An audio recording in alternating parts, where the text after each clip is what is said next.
You're listening to the Today in Manufacturing podcast. Hi, I'm David Manti, and welcome to the 12th episode of the Today in Manufacturing podcast. With me today are Anna Wells and Jeff Ranke. We're editors of manufacturing.net and industrial equipment news with about 15 years of experience covering the manufacturing industry. Every week, we take the 5 most popular stories on our websites and discuss the implications they might have on the industry going forward.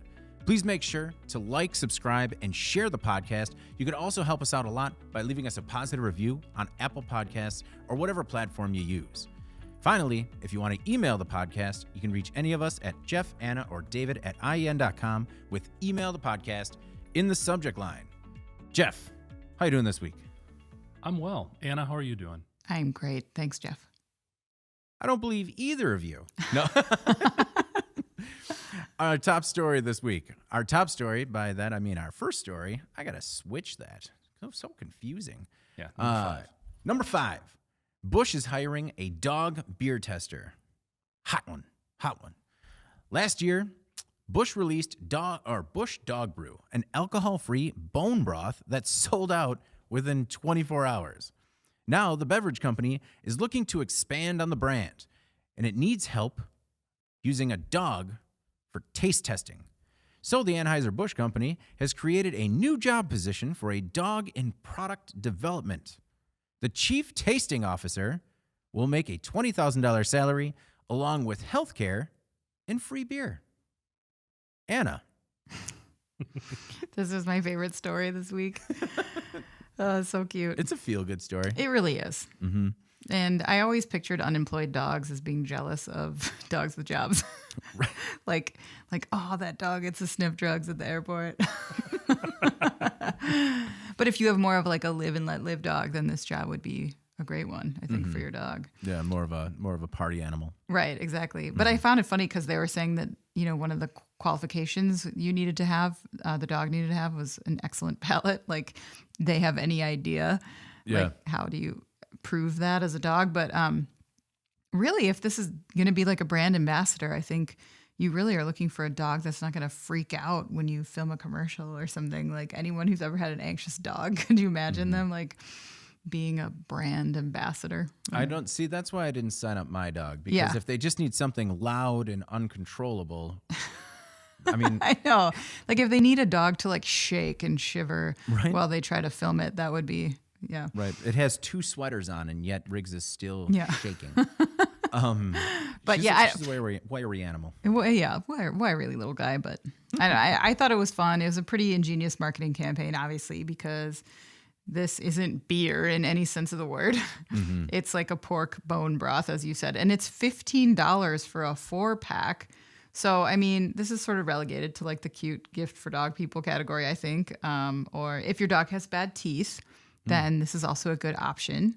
But, I think Busch is probably the last company I'd go to for nutritional advice for my dog. But our colleague Andy said his wife, who is a vet, got some for their dogs. So maybe that means it checks out. I mean, if there's ever a stamp of approval, it's got to be a vet, right? Right, yeah. And the ingredients look pretty straightforward. There's no like horse meat in there.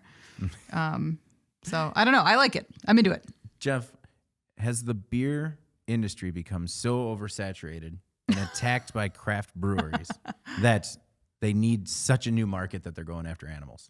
Maybe. Yeah. And quite honestly, if you wanted a more like, refined taste, once you go for a cat, like they're going to be the ones that really let you know if this is good stuff or not, because they're going to be sniffing and walking away. But anyway, I do think it is kind of on Budweiser's part, looking for Busch, looking for a new product, a new target. If you look at do you guys know who the top 3 domestic beers by production levels are? Which 3? If you had to guess, what do you think is the most highly sold domestic beer? I don't know. Miller Lite? Bud Light? It is Bud Light. And since 2018, they're down 7.3%. Ooh. Okay. Number 2, any guesses? It's not Miller Lite. Coors Light. And they're down almost 6% since 2018. And Miller Lite is number 3, and they're down about 1.5%. So the craft brews are taking a bigger piece of the market share. I know me personally, outside of when we buy beer for softball, if I'm having it at home, I am spending a little bit more and almost basically spending what I would on probably almost a 12-pack of domestic beer for a 6-pack of craft beer. So they are losing some market share there, and especially even these huge volume beers that when they're bought, they are losing some ground. So I do think this is, in some respect, I mean, it's like Anna said, it's a great brand ambassador, great opportunity there to get some publicity, but also the reality is they do need to find a way to make up for some of these losses. Anna, will they find the new Spuds McKenzie? Oh, I forgot about him. Actually, what's he doing now? Just fun kidding. fact, Yeah. Spuds McKenzie was actually a female dog. Apparently, that was some sort of controversy back in the day. You don't think that'd be a controversy now? Oh, no. If they took a female dog and gave it a... Oh, no, the brand would already be burned down. Spuds is asexual, right? I think so. I mean, I found it interesting looking at a little bit of the language that came with the contract because I'm like, well, it'd be really cool if this was actually a little bit more involved, but it's not. Really, it's a social media campaign that they're going to judge based on originality, creativity, relevance to the contest. And the winner will receive a $20,000 check, 10 4-packs of this. So what, $150 worth of stuff, an $800 prepaid card that can be used to purchase pet insurance for your dog. So the healthcare plan is similar to some of the other ones I've seen in the market. Does the dog have to be 21? Did they say that? No, the dog doesn't have to be 21 because likely dead. But Would that be like 3? Is that the equivalent? I think so. Three. Yeah. Yeah, the They're dog looking has for to a be 3. 3-year-old dog. But one of the things that I think people don't understand is that you are signing off on everything for your dog to be owned by Bush for marketing. So you're signing off on the exclusive, worldwide, perpetual, irrevocable, Good word use. irrevocable, unrestricted, royalty-free, sub-licensable, and transferable right and license to exploit your dog and any intellectual property rights in any media now or hereafter known. So, but you're going to get an $800 gift card. So 2 final comments. Would it be like a real double-edged sword to be the ones looking at these submissions? Like you're going to see some real interesting stuff on one hand, but maybe some concerning things on the other. I mean, you're part of the Bush marketing department and they come to you and they're like, hey, you got to be a judge. Great. What? Dogs. Yeah. On Twitter. Secondly, when are you going to learn to stay away from anything more than 3 syllables? I don't know. This one, I was fine. Irrevocable. See, look at that. I just got too worked up. Good recovery. But I don't know. It would be interesting to talk to dog owners and see if they would sell their dog essentially for $20,000. Yeah, I don't know. Because I would. No. Got 2 cats. I'd take half that. Our 4th most popular story this week, arson blamed for Portland factory fire. The Portland garment factory has made a name for itself for sustainability, more than 3 syllables, and ethical labor. Owner and founder Britt Howard created zero-waste design and fabrication services used by Adidas, Nike, and Levi's. This week, its facility was burned down, and the plant was a total loss. Security footage showed an unidentified person set fire to a dumpster on the property and then walk away. The investigation is underway. A GoFundMe page has raised $89,000 of a $100,000 goal to go toward replacing machines that were lost, paying employees, and putting a deposit down on a new space. Anna, this is kind of a heartbreaker. Yeah, it really was sad. I mean, the textile industry is well known for its sort of human rights abuses, especially globally in places like Southeast Asia, where there's a lot of mandatory overtime and super low wages and stuff like that, rough working conditions. Portland Garment Factory, which is known as PGF, was a woman-founded company, and it stakes its business, as you said, on the foundation of living wage jobs and environmental sustainability. In fact, this facility was a zero-waste operation, which you don't hear much in the garment industry. Mm-hmm.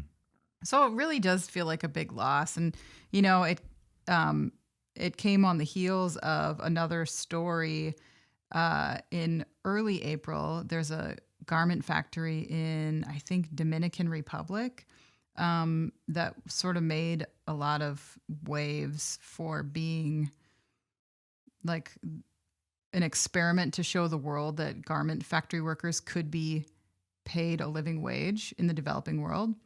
and that company could still survive. So that company is struggling big time. It's called Alta Gracia, and so that that's going on also behind the scenes. It's just sort of like, I don't know. I know they're two completely different places, is completely different circumstances, but the garment industry is tough, and you don't see a ton of it in the U.S. anymore. And to see a place that was like making it work, and I think they're going to recover. I mean, their GoFundMe is like blowing up. They're going to try to put a deposit down with that money on a new place to get back in business. They have some really high profile clients that they do contract work for. So I'm sure they'll be fine, but it was just kind of unnecessary and sad, right? Yeah. And according to the GoFundMe page, they also said that a large number of the employees were female. There's a lot of women that worked at the business as well. Jeff, I mean, it's a tough business to get into no matter what. Yeah, and it's sort of one of the weirder elements of this is when I first saw the headline and started going into the story, I thought it was more another safety related article, another plant factory, and then you learn it's arson, and especially who was targeted, and it was. I don't think there's any doubt this was a targeted crime that was committed. Do you think so? Did you watch the video? Like, when I watched the video, it looks like a dude lit a dumpster on fire, and then the building went. Okay, so maybe I should rephrase it. Maybe they weren't specifically targeting Portland garment, but they were looking to burn a building down. Oh, okay. Yeah. And they've got a really crappy photo to try to identify the guilty party. So bad. Yeah. The video footage is bad. Yeah. So it is. And I think one of the things what's interesting, and it's sort of a dynamic, I think, of the textiles industry, is we look at all those big names. This was actually not a very big company. 13 employees. From what I saw, about $600,000 in annual sales, but still surviving, doing well, had a great name for itself out in the industry. And as we've alluded to, really doing things the right way from a waste prevention perspective, kind of a case study, if you will, in that. I think what's also interesting is, although they've got all this fun GoFundMe and great public support, you're looking at an industry where the margins are so brutal. I mean, so tight. So what does $600,000 in sales really translate to in terms of profitability? And what are they really going to need to rebuild? Now, they said they're down, they're not out, they're going to continue to fight and come back, but it's definitely going to be an uphill battle just to recover and get back to where they were. Well, I think that a lot of the charity stems from a lot of people said that Britt Howard and the company did a lot of charitable contributions and was a pillar of the community. Apparently, she was one of the first businesses that, once the nationwide PPE shortage happened, she was one of the first companies to start making masks. So it also sounded like she really helps startups. So she was the company was a place that people could go, and she would help some of these fledgling companies kind of get off the ground and create a product. So maybe she has something with those businesses, but it seems like she has built a community around her as a result of her good acts that are going to support her and help her get back up and running again. At least that's my hope. Everybody's, yeah. Yeah. Our third most popular story this week: stolen crypto cards lead to a high-speed boat chase. Customs agents in Hong Kong recently busted a fishing boat that was part of a smuggling ring transporting 300 NVIDIA CMP30HX graphics cards. The authorities pursued the smugglers in a 2 a.m. high-speed boat chase. The CMP30HX cards have an estimated value, collectively, of about $220,000 and are a low-end product used to mine cryptocurrency. Local police have also found kits used to increase computer RAM. We've heard more about chip shortage hitting the gaming industry and the automotive industries, but it's also hit cryptocurrency miners hard. And I'm not sure that I care about that. I've kind of made it my life's mission to die without ever fully understanding blockchain. So can you skip me? Jeff, from what I hear, you have a greater understanding of cryptocurrency. Well, in this circle, I don't know, maybe. Eric? No. Yeah, I think what caught me in here is just what they were chasing these guys for, you know? It's an interesting dynamic. And the thing about these cards, and you referenced it, it's a lower tier product. It's something that's not even sold in the U.S. Yeah. I mean, it has no applications for video. It has gaming, because it has no video outputs or anything like that. The only thing you can use this for is like low-level processing for cryptocurrency mining. And even with some of the new types of cryptocurrency, the processing speeds provided by these cards are going to make it painfully difficult. Right. But it's almost like, did the pandemic hit other criminal enterprises really hard as well? So there's there's no more cocaine and gold. There's just we can't sell drugs right now. People don't have enough money to buy drugs. But maybe we can, get some of these cards and do some crypto mining. We get the chips to mine the money to buy the drugs. There you go. You're a criminal mastermind. Don't drive by that cop now. Okay. Yeah. So you wrote the story and you mentioned that it was something more of a Jason Statham movie, or Digital Trends, when they wrote it up, said it was something out of Mission Impossible, but you both got it wrong. This is right out of The Departed. The Departed were microprocessors. Yeah, I can't argue that. No. I guess. I mean, sure. Anna, in the last 3 minutes, anything more on cryptocurrency? Yeah. Well, no. I mean, I just I'm like kind of bearish on crypto. It's just not. I don't know. Like, to me, like, if you look at overall, like, there's been a ton of cryptocurrencies that have failed. I mean, for every Bitcoin that's out there, there's a lot of money wrapped up in like the equivalent of, I don't know, whatever failed currency you want to Google. But Patty's bucks from Always Sunny and right, exactly, yeah. Well, what was the one that Terry Crews just made that was like $ something? Yeah, Dollar Power. Dollar Power, yeah.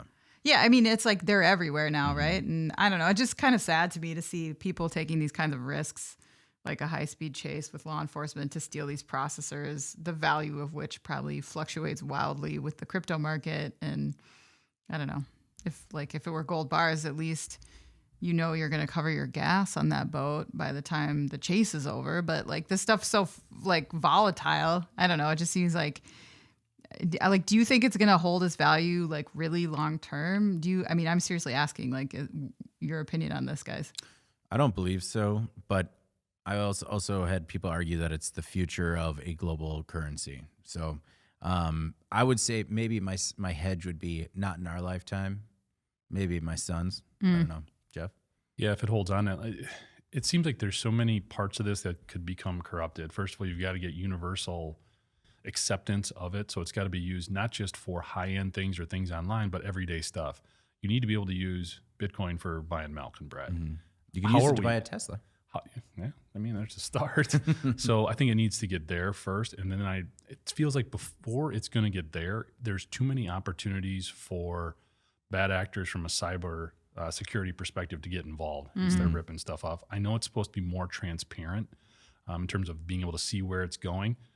But I mean, if it's this easy to use and move, there's going to be people who get involved who just take it the wrong direction.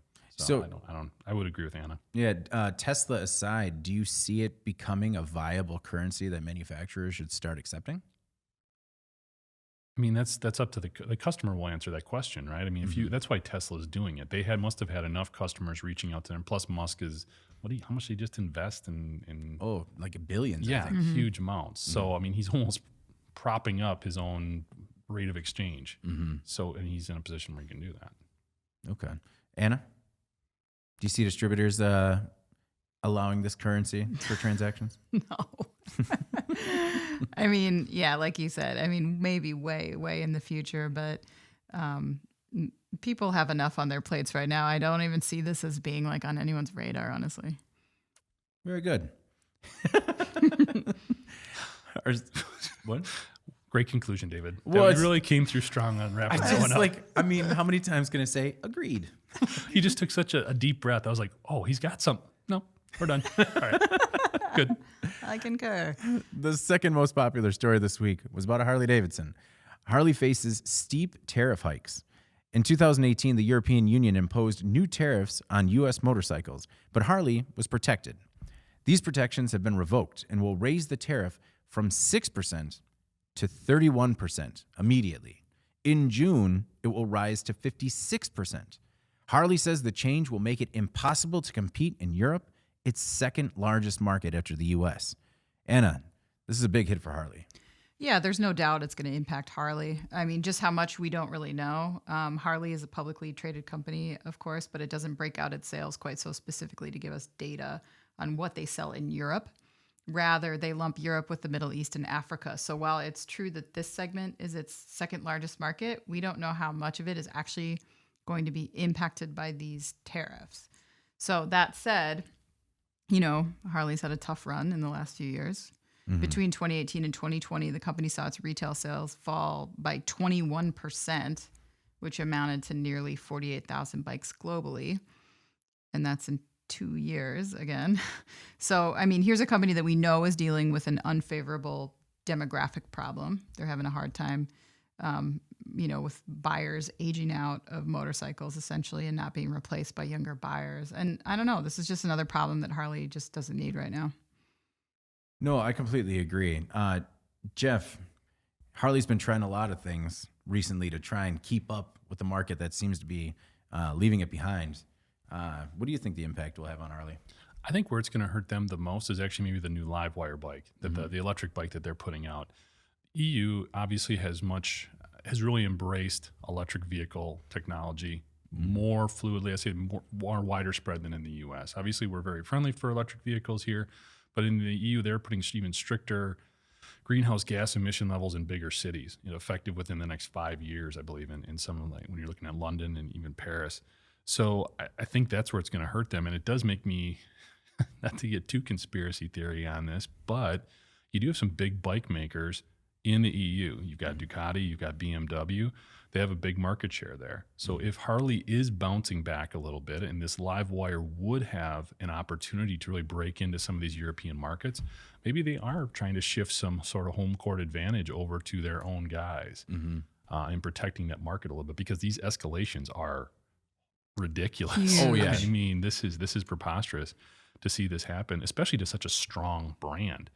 The only other thing I could think of is this is also a way for them to make sure some of the bikes that are more traditional Harleys, non-electric versions, which, even though they've made great strides in terms of making them more fuel efficient and emitting fewer emissions, they're still gas bikes. So this could be sort of a two-tiered almost attack on Harley. I don't know. It's one of the things that first resonated with me when I saw this, I guess. Well, and not just Harley, but I mean, Harley is actually kind of only feeling this pain now, where other smaller motorcycle manufacturers have been dealing with this ever since the tariff went into place. The CEO of Harley says that this underscores the very real harm of an escalating trade war on both sides of the Atlantic. The company has vowed to file a legal challenge to the ruling, but I don't know. I guess I didn't think of your point about trying to give them an advantage to manufacturers in the EU. Yeah, I mean, it's like I said, it might be a little bit out there. When you look at market share, it does get a little fuzzy in trying to pick out specifically market shares within those countries of the European Union. But again, and it's interesting too, because a lot of those other bike makers that do have a lot of market share come from Asia. So are they going to be seeing the same type of treatment? And where's the World Trade Organization involved in this? Because these types of increases seem, I don't know, it doesn't seem fair. Anna, you had mentioned that they were down. I did see that its European sales were down 16%, a little over 16% from the previous year in 2020. I'm sure the pandemic didn't help them at all, but I mean, really, this is it's got to make a huge impact for Harley. Yeah, it didn't help them anywhere, the pandemic.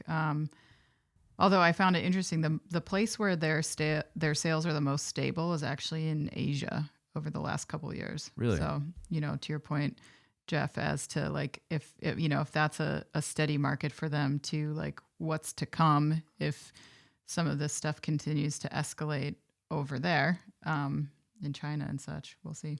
But if there's a person who can do it, this is the CEO who turned around Puma from near bankruptcy.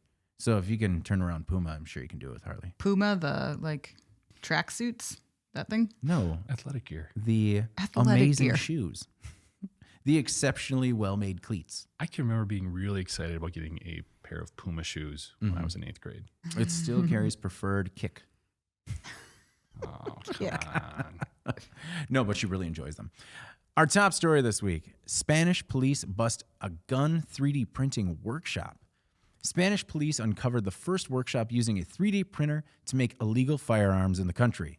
One person was arrested in the Canary Islands after being linked to the workshop where the suspect allegedly made assault weapons using 3D printing.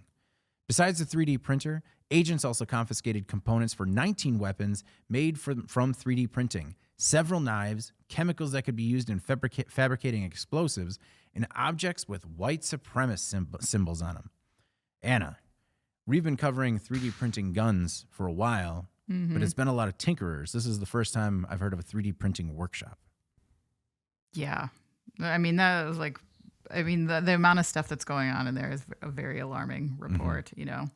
And I think when it comes to like 3D printed guns, this is actually what people have been afraid of with 3D printing for so long. Like you said, there was so much coverage initially about what's going to happen with these and, you know, how people are going to create guns and stuff. And it just kind of got debunked a little bit.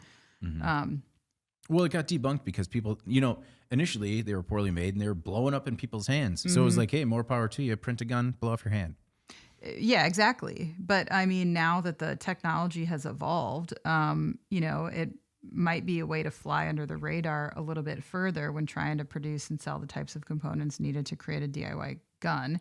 And, you know, like this took place in Spain, of course, but America, as we know, has its own issue with what you call ghost guns and untraceable firearms.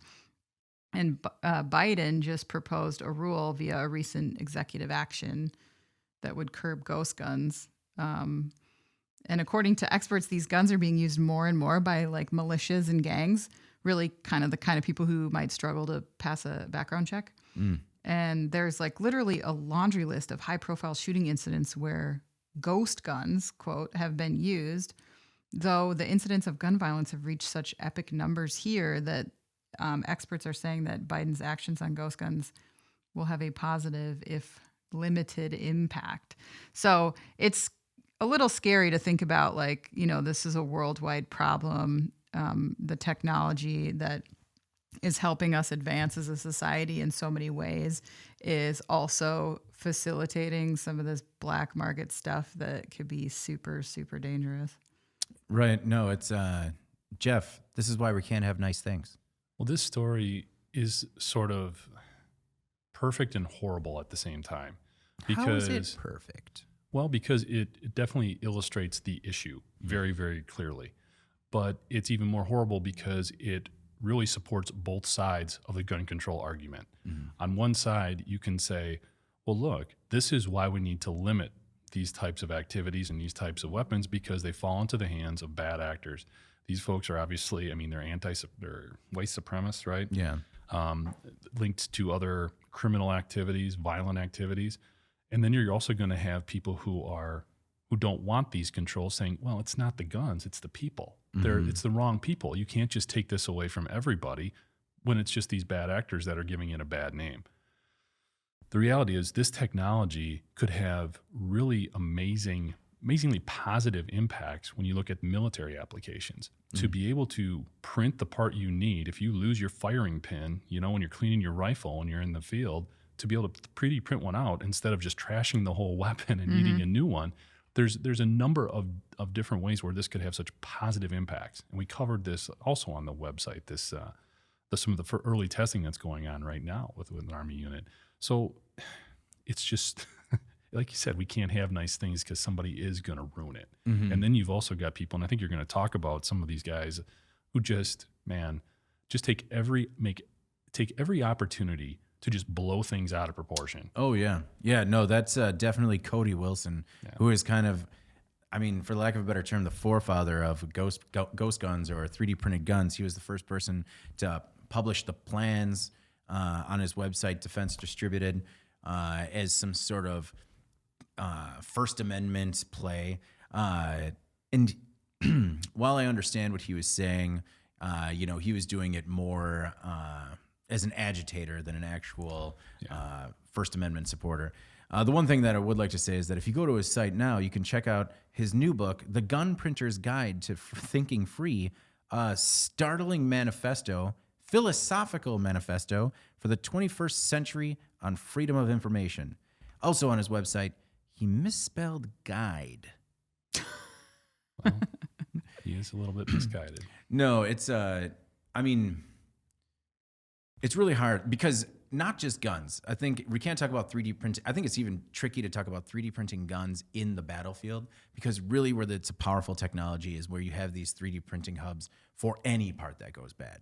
Of course. Like Saab is testing actually using it for external parts on jets that go bad, being able to print the part and rivet it in. So it is a very powerful technology. And then things like this happen that just put a stain on it that people use as a talking point. This is nothing more than, well, not nothing more, but this is a talking point against additive manufacturing that is going to be a very powerful force in the future of making in the world. And how do you regulate this? You'd have to have some sort of monitoring technology, and then you get into all of those privacy issues and Big Brother and all that. So it's, like I said, it's a good story because it brings the issue to light, but you could argue it both ways based on what you're seeing in this story. And just not to sharpshoot you, but just to prevent any commentators from or commentators, any comments from coming in. It's the Second Amendment that gives us the right to bear arms. So let's move on to our next segment. Anna, in case I missed it. In case you missed it this week, what do you got for us? So we all saw this story, I think. Tesla crashed last week and burned for hours after hitting a tree, and the first responders discovered that there were 2 occupants, neither of whom were in the driver's seat, which has led to a lot of discussion, I think, since. So we've talked about Tesla's autopilot before and the dangers of the public not using the technology as it was intended to or to its abilities. So the latest on this is that Consumer Reports did a few tests on a Tesla since this incident, and their engineers were able to operate a Tesla on autopilot without anyone in the driver's seat. And they say that there were no alerts or alarms that went off to indicate this. But Consumer Reports kept the driver's seatbelt buckled and put a weight in the driver's seat. So I don't know, there's that. Yeah. But either way, this will not help the investigations that are already underway that are looking into this accident, among others. But interestingly, earlier in the week, Elon Musk took to Twitter to say that autopilot was not engaged in this accident. For what it's worth, though, I feel like everyone with any kind of influence seems to have already jumped to the conclusion that autopilot is the problem. And I'm not saying that it's not a problem, just that it may not be this particular problem. So I don't know. It's not. We've been talking about this for a long time, and there's been a lot of high-profile Tesla incidents with autopilot. And I feel like this is actually doing more potentially to bring down autopilot than some of the incidents that actually involved autopilot. It's just a very strange situation, and there's been a lot of scrutiny in just a couple of days since this happened. Yeah, Jeff, more bad news for Tesla. Well, and it's almost to a point, and this sounds ridiculous, but what's going to get a solution quicker? They brought in 2 different government agencies to investigate this crash. And it's the first time they were both called in at the same time to look into this. Or if you just incentivize Tesla in some way to figure this out, or stop making it available until they get it figured out. Like, which one would be more effective? And at this point, it feels like, even though Musk loves attention, give him some sort of incentive to, like, hey man, just shut it off. Yeah. Turn it off for now. Wait till it's right. Yeah. Let us work with you to make that, because otherwise people are doing dumb things. This wasn't Tesla's fault. Yeah. This was people doing dumb things. Yeah. And bad things happen, which is tragic and unfortunate. I think that's the defense to your own argument, where he's just going to come back and be like, I can't stop people from doing dumb things. If I turn this off, they'll start driving it with a stick without a driver. Yeah, okay, but that's not going to get autopilot in the headline. Yeah, that's true. Jeff, what's your in case you missed it this week? So mine was Amazon rolling out this pay by palm. Yeah, this is pretty crazy. They're using it in New York, a store near their headquarters in New York. The technology is called Amazon One.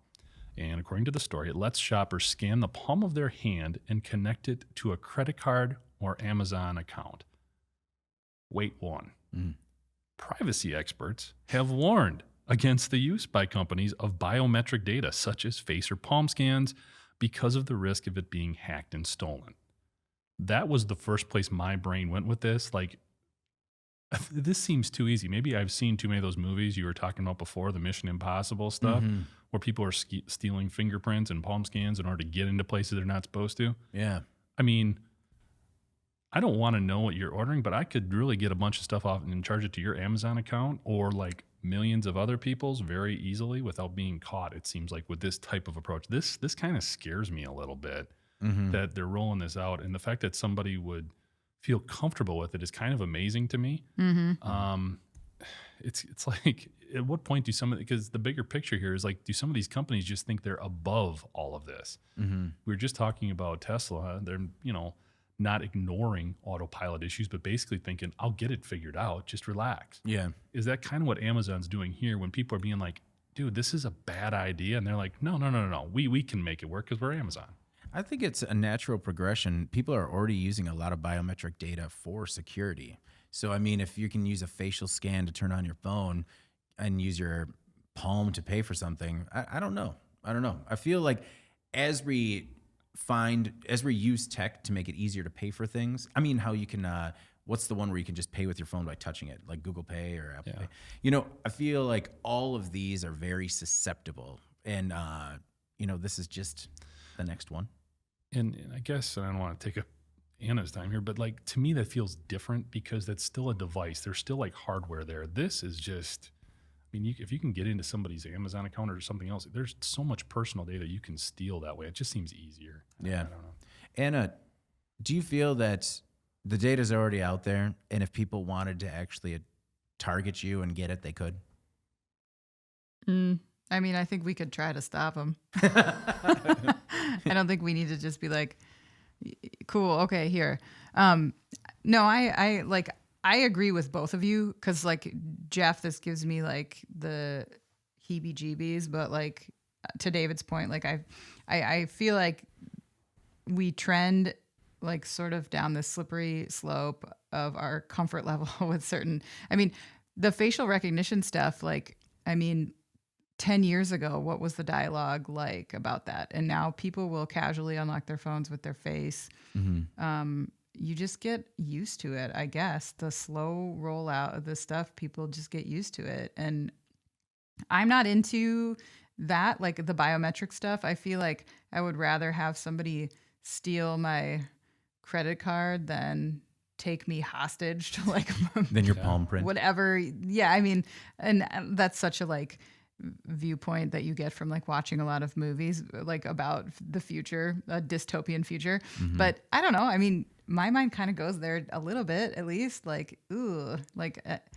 I mean, talking about facial recognition, our personal information has been currency for a long time. Anytime we could use our personal information to receive things, news, newsletters, anything in exchange. And I feel like this is just part of that slippery slope where it's like, okay, well, it's going to be real easy, actually. All you do is put your hand here and you pay for it. And I think the vast majority of people are going to be like, this is easier. Great.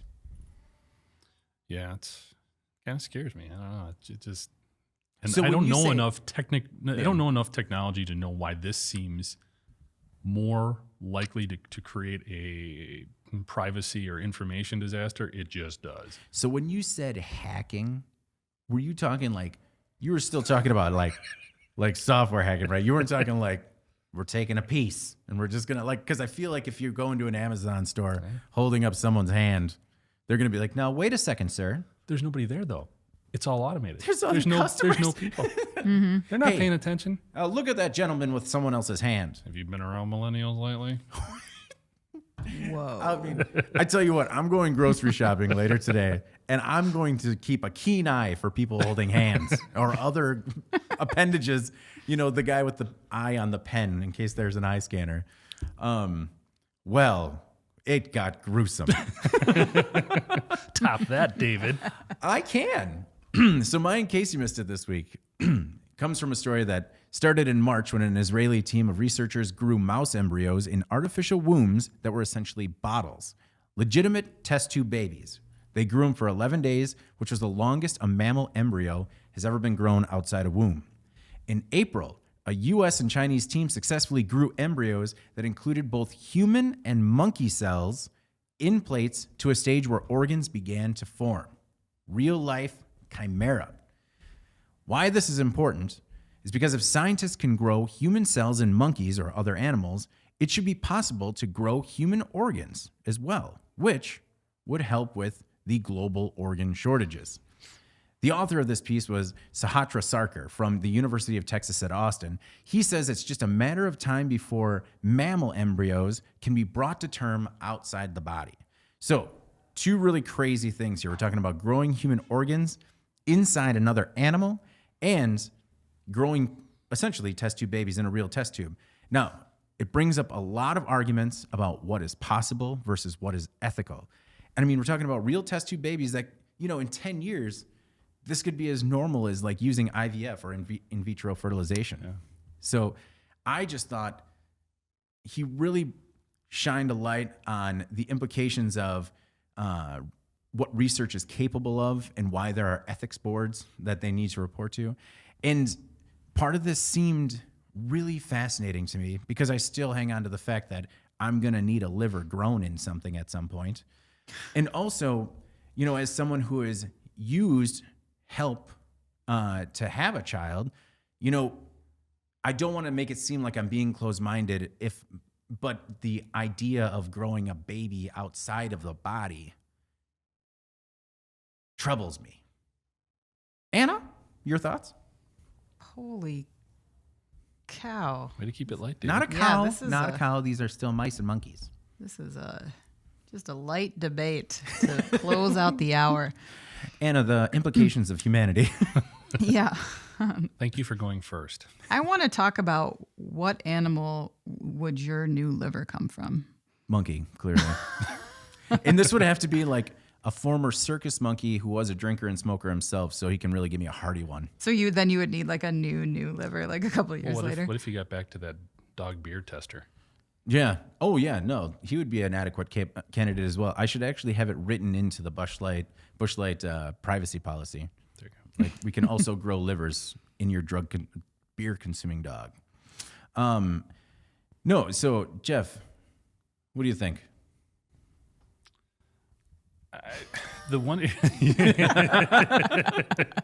So I guess the one point of clarification, I think this is where the ethical dilemma comes in for me. Are we creating life to harvest organs? That's where this could naturally kind of converge. But no, right now we are similar to like growing ears on mice. We would grow organs inside mammals. And this would still be the way that they pose it is that the test tube growing, would be for, let's say, a mother that could not viably grow a baby inside of her. I think when you look at the potential to be able to create an organ that somebody would need for a transplant situation, we were kind of joking about your liver, but if it was a serious situation, I mean, that's amazing technology to save somebody's life and have a positive impact on numerous other people's lives. So in that respect, this seems incredible.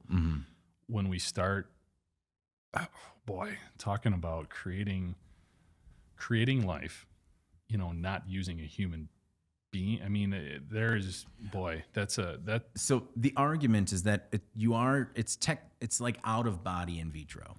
So because you're taking two human hosts to make it and then grow it just out of the body. I think the scariest part for me would be like the testing that process to see if they can actually make it happen, because potentially if there are some negative side effects there, you still got a life that you would need to preserve and care for. So, I mean, this is ethically complex. I don't see it.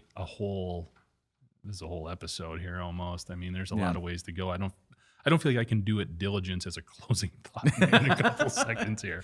Well, do you remember? I don't remember when IVF became a thing. Do you remember the controversy that surrounded that when it came out? I don't remember a lot of controversy. I know that people do have very deep-seated opinions on it. But I think I think the fact that it's still a woman giving birth to a human being and all, to use some crude language, all the ingredients are the same. I think it was less controversial. People have certain very steady opinions about it. It's very, very heartfelt opinions on it. So I don't remember as much controversy, but And plus, I think it's proven to really be so positive for quite a while. Right. Well, sorry for the complex downer. Could be an upper. There's a lot of positive potential here. No, I just run a lot of these stories about really cool research that comes out. And a lot of times it makes sense because it's a technology that is, they're trying to fight cancer with nano robots, or, they're trying to treat other diseases with, on-site in-body drug delivery. And they're not, they're pretty simple. It's just like, that sounds great. But then there are researchers that are working on stuff like this where you're just like, what again? What are you doing? Yeah. Like, but there's the person in the bottle. When does it come out of the bottle? Yeah. Anyway, moving on to final thoughts, because there's no other suitable transition. Anna, what's your final thought this week? I was excited this week because, and I know, Jeff, you can make fun of me for talking about the environment again. But Earth Day was this week, and for once it didn't just like come and go with every platitude that happens every year, but the U.S. is making a sizable jump in its goals for reducing carbon emissions. And that was like a really big highlight of the week, I thought.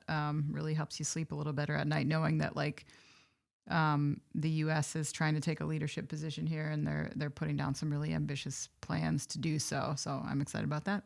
I got to say, I went real lazy on Earth Day, and I just kind of Googled how to fund a tree being planted. Oh, so you're just going to pay someone to plant a tree? A seed in the ground is a seed in the ground.